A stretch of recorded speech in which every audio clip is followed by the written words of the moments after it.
Hi friends, ఎలా ఉన్నారు? ఈరోజైతే నేను మజ్జిగ చారు చేస్తున్నాను. దీనికి తాలింపు పెట్టాలి. తాలింపు పెడతాను. ఇప్పుడు స్టవ్ అయితే వెలిగిస్తుంది. పెరుగు కదా, కొంచెం వాటర్ పోస్తున్నానండి. కొంచెం పలసగా ఉంటుంది, పెరుగు ఎక్కువ లేదని కొంచెం వాటర్ పోస్తున్నాను. ఇందులో అయితే కొంచెం ఆయిల్ వేసేసుకుంటున్నానండి. అయితే వేసేసాను. అయితే పెరుగు అయితే చక్కగా ఇలా ముందు కలిపేసుకోవాలి.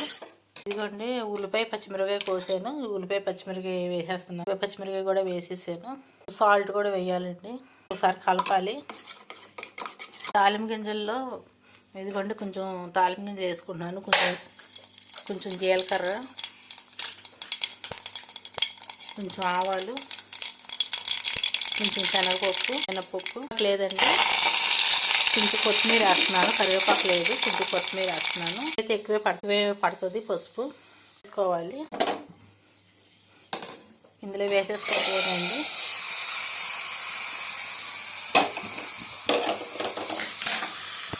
ఇందులో వేసుకొని కలిపేసుకోవటమే.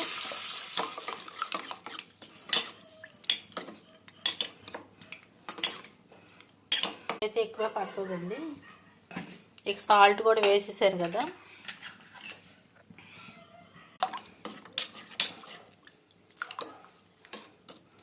కరివేపాకు లేదండి, నేను అందుకే కొంచెం కొత్తిమీర వేసాను. ఇందులో క్యారెట్ తురుము కూడా వేసుకుంటే బాగుంటుందండి, కానీ అందుకే నేను వేయలేదు. నేను రైస్ అయితే పెట్టేసుకుంటున్నాను. ఈ కూర అండి, ఇందాక ఒక వీడియో చేశాను, ఇంకా పోస్ట్ చేయలేదు. ఇదండి కూర, పాలకూర అండి.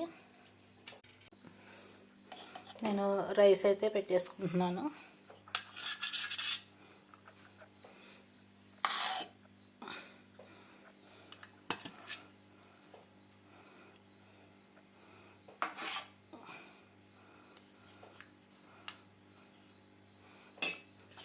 రైస్ అయితే పెట్టేసుకున్నానండి నేను.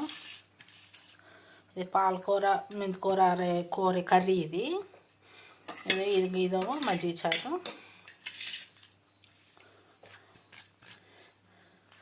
అన్నం అయితే అసలు చాలా కాలుతుందండి,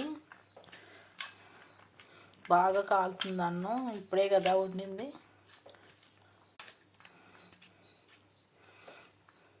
మా వీడియోలు మీకు నచ్చినట్టయితే లైక్ చేయండి, షేర్ చేయండి, మా ఛానల్ని సబ్స్క్రైబ్ చేసుకోండి.